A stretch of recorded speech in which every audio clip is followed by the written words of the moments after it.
Yalnapat Pasak, which is somebody here must surely know, means "what's up, guys?" in Magyar, that peculiar non-Indo-European language spoken by Hungarians, for which, given the fact that cognitive diversity is at least as threatened as biodiversity on this planet, few would have imagined much of a future, even a century or two ago, but there it is, Yalnapat Pasak.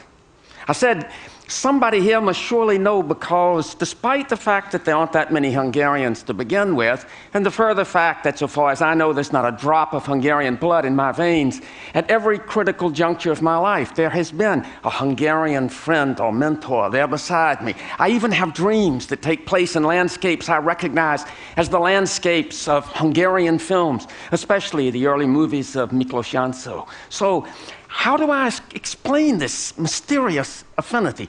Maybe it's because my native state of South Carolina, which is not much smaller than present-day Hungary, once imagined a future for itself as an independent country. And as a consequence of that presumption, my hometown was burned to the ground by an invading army, an experience that has befallen many a Hungarian town and village throughout its long and troubled history. Or maybe it's because when I was a teenager back in the 50s, my Uncle Henry, having denounced the Ku Klux Klan and been bombed for his trouble and had crosses burned in his yard, living under death threat, took his wife and children to Massachusetts for safety and went back to South Carolina to face down the Klan alone. That was a very Hungarian thing to do, as anyone will attest who remembers 1956. And of course, from time to time, Hungarians have invented their own equivalent of the Klan. Well, it seems to me that this Hungarian presence in my life is difficult to account for, but ultimately, I ascribe it to an admiration for people with a complex moral awareness, with a heritage of guilt and defeat, matched by defiance and bravado. It's not a typical mindset for most Americans, but it is, perforce, typical of virtually all Hungarians. So, Yalnapat Pasak. I went back to South Carolina after some 15 years amid the alien corn. At the tail end of the 1960s, with the reckless condescension of that era, thinking I would save my people. Never mind the fact that they were slow to acknowledge they needed saving. I labored in that vineyard for a quarter century before making my way to a little kingdom of the just in upstate South Carolina, a Methodist-affiliated institution of higher learning called Wofford College. I knew nothing about Wofford and even less about Methodism, but I was reassured on the first day that I taught at Wofford College to find among the auditors in my classroom a 90-year-old Hungarian, surrounded by a bevy of middle-aged European women who seemed to function as an entourage of Rhine maidens. His name was Sándor Tesla. He was a puckish widower whose wife and children were dead, and whose grandchildren lived far away. In appearance, he resembled Mahatma Gandhi, minus the loincloth, plus orthopedic boots. He had been born in 1903 in the provinces of the old Austro-Hungarian Empire, and what later would become Yugoslavia. He was ostracized as a child, not because he was a Jew, his parents weren't very religious anyhow, but because he had been born with 2 club feet, a condition which in those days required institutionalization and a succession of painful operations between the ages of 1 and 11. He went to the commercial business high school as a young man in Budapest. And there he was as smart as he was modest, and he enjoyed a considerable success. And after graduation, when he went into textile engineering, the success continued. He built one plant after another. He married and had 2 sons. He had friends in high places who assured him that he was of great value to the economy. Once, as he had left instructions to have done, he was summoned in the middle of the night by the night watchman at one of his plants. The night watchman had caught an employee who was stealing socks. It was a hosiery mill. They simply backed a truck up to the loading dock and was shoveling in mountains of socks. Mr. Tesla went down to the plant and confronted the thief and said, "But why do you steal from me? If you need money, you have only to ask." The night watchman, seeing how things were going and waxing indignant, said, "Well, we're going to call the police, aren't we?" But Mr. Tesla answered, "No, that will not be necessary. He will not steal from us again." Well, maybe he was too trusting, because he stayed where he was long after the Nazi Anschluss in Austria, and even after the arrest and deportations began in Budapest. He took the simple precaution of having cyanide capsules placed in lockets that could be worn about the necks of himself and his family. And then one day it happened. He and his family were arrested, and they were taken to a death house on the Danube. In those early days of the final solution, it was handcrafted brutality. People were beaten to death and their bodies tossed into the river. But none who entered that death house had ever come out alive. And in a twist you would not believe in a Steven Spielberg film, the Gauleiter who was overseeing this brutal beating was the very same thief who had stolen socks from Mr. Tesla's hosiery mill. It was a brutal beating. And midway through that brutality, one of Mr. Tesla's sons, Andrew, looked up and said, "Is it time to take the capsule now, Papa?" And the Gauleiter, who afterwards vanishes from this story, leaned down and whispered into Mr. Tesla's ear, "No, do not take the capsule. Help is on the way," and then resumed the beating. But help was on the way, and shortly afterwards, a car arrived from the Swiss embassy. They were spirited to safety. They were reclassified as Yugoslav citizens, and they managed to stay one step ahead of their pursuers for the duration of the war, surviving burnings and bombings, and at the end of the war, arrested by the Soviets. Probably Mr. Tesla had gotten some money into Swiss bank accounts, because he managed to take his family first to Great Britain, then to Long Island, and then to the center of the textile industry in the American South, which, as chance would have it, was Spartanburg, South Carolina, the location of Wofford College. And there, Mr. Tesla began all over again, and once again achieved immense success, especially after he invented a process for manufacturing a new fabric called double knit.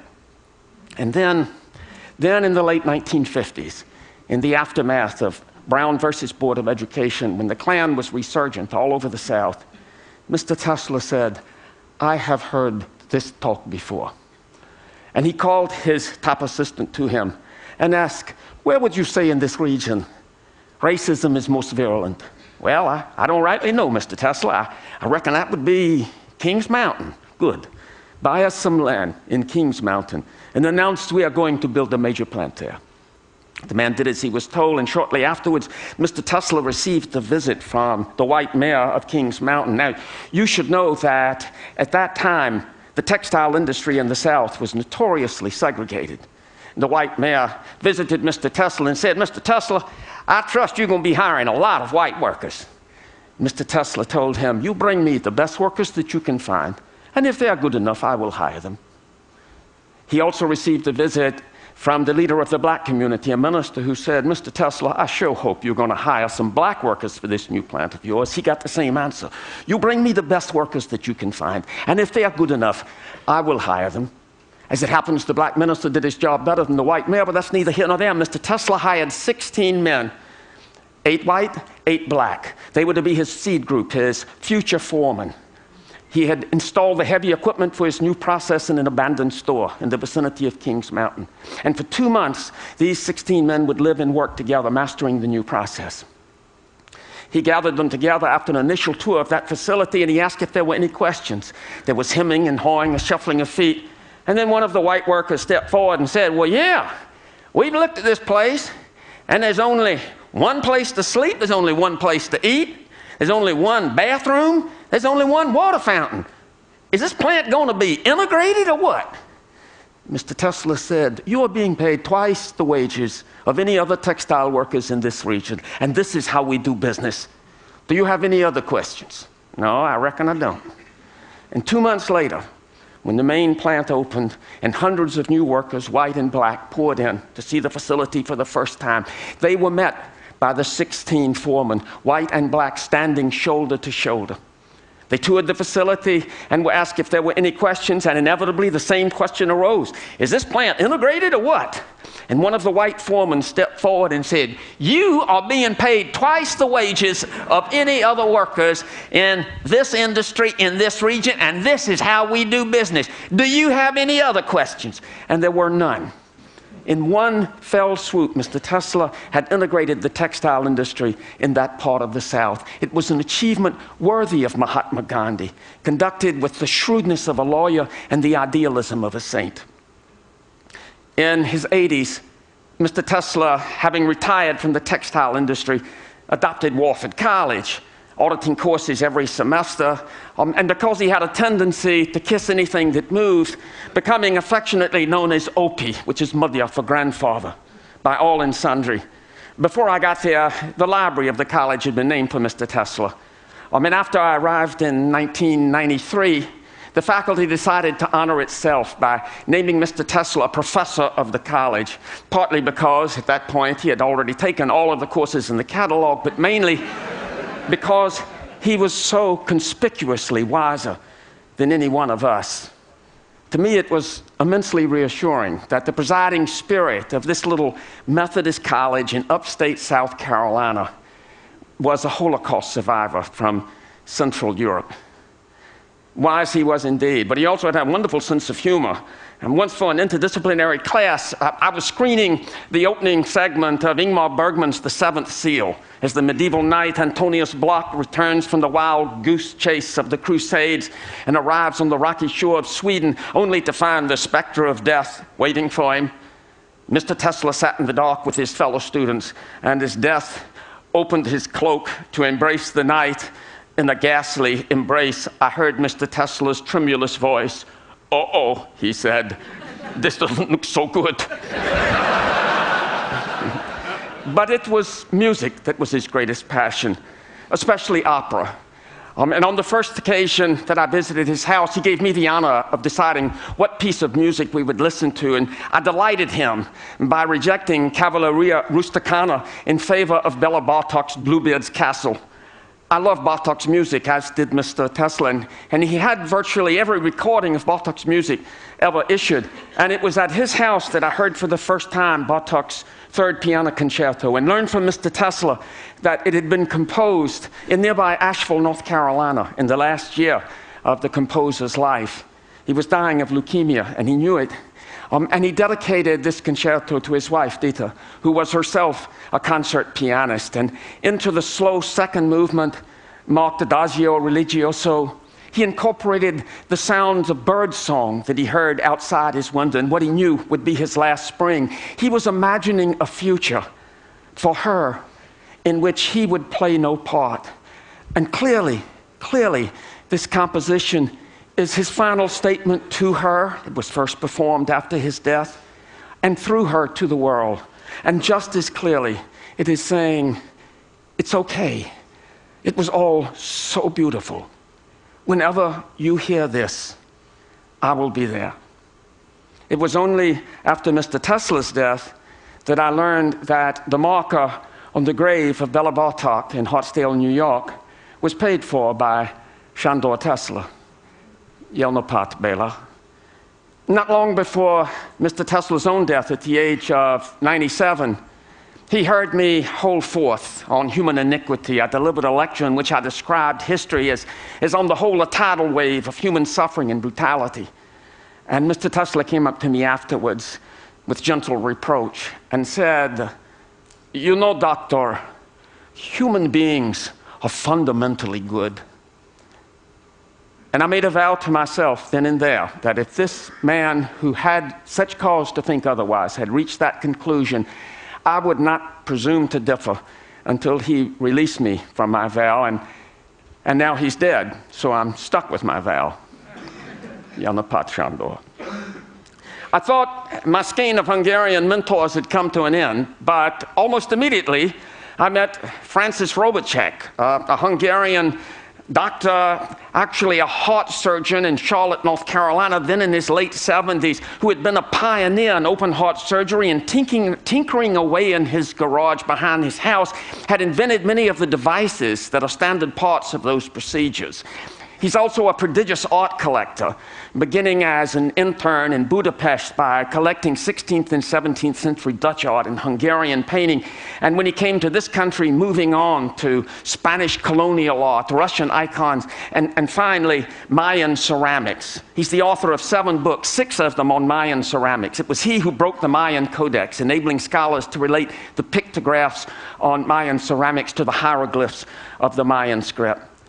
On the occasion of my first visit, we toured his house and we saw hundreds of works of museum quality. And then we paused in front of a closed door, and Dr. Robotchek said with obvious pride, "Now for the pièce de résistance." And he opened the door, and we walked into a windowless 20 by 20 foot room with shelves from floor to ceiling, and crammed on every shelf his collection of Mayan ceramics. Now, I know absolutely nothing about Mayan ceramics, but I wanted to be as ingratiating as possible. So I said, "Well, Dr. Robotchek, this is absolutely dazzling." "Yes," he said, "that is what the Louvre said. They would not leave me alone until I let them have a piece." But it was not a good one. Well, it occurred to me that I should invite Dr. Robotchek to lecture at Walford College on what else? Leonardo da Vinci. And further, I should invite him to meet my oldest trustee, who had majored in French history at Yale some 70-odd years before, and at 89 still ruled the world's largest privately owned textile empire with an iron hand. His name is Roger Millikan. And Mr. Millikan agreed, and Dr. Robotchek agreed, and Dr. Robotchek visited and delivered the lecture, and it was a dazzling success. And afterwards, we convened at the president's house with Dr. Robotchek on one hand, Mr. Millikan on the other, and it was only at that moment as we were sitting down to dinner that I recognized the enormity of the risk I had created, because to bring these two titans, these two masters of the universe together, it was like introducing Mothra to Godzilla over the skyline of Tokyo. If they didn't like each other, we could all get trampled to death. But they did. They did like each other. They got along famously until the very end of the meal. And then they got into a furious argument. And what they were arguing about was this: whether the second Harry Potter movie was as good as the first. Mr. Millikan said it was not. Dr. Robotchek disagreed. I was still trying to take in the notion that these titans, these masters of the universe, in their spare time watch Harry Potter movies, when Mr. Millikan thought he would win the argument by saying, "You just think it's so good because you didn't read the book." And Dr. Robotchek reeled back in his chair, but quickly gathered his wits, leaned forward and said, "Well, that is true. But I'll bet you went to the movie with a grandchild." "Well, yes, I did," conceded Mr. Millikan. "Aha!" said Dr. Robotchek. "I went to the movie all by myself." And I realized in this moment of revelation that what these two men were revealing was the secret of their extraordinary success, each in his own right. And it lay precisely in that insatiable curiosity, that irrepressible desire to know, no matter what the subject, no matter what the cost, even at a time when the keepers of the doomsday clock are willing to bet even money that the human race won't be around to imagine anything in the year 2100, a scant 93 years from now. "Live each day as if it is your last," said Mahatma Gandhi. "Learn as if you'll live forever." This is what I am passionate about.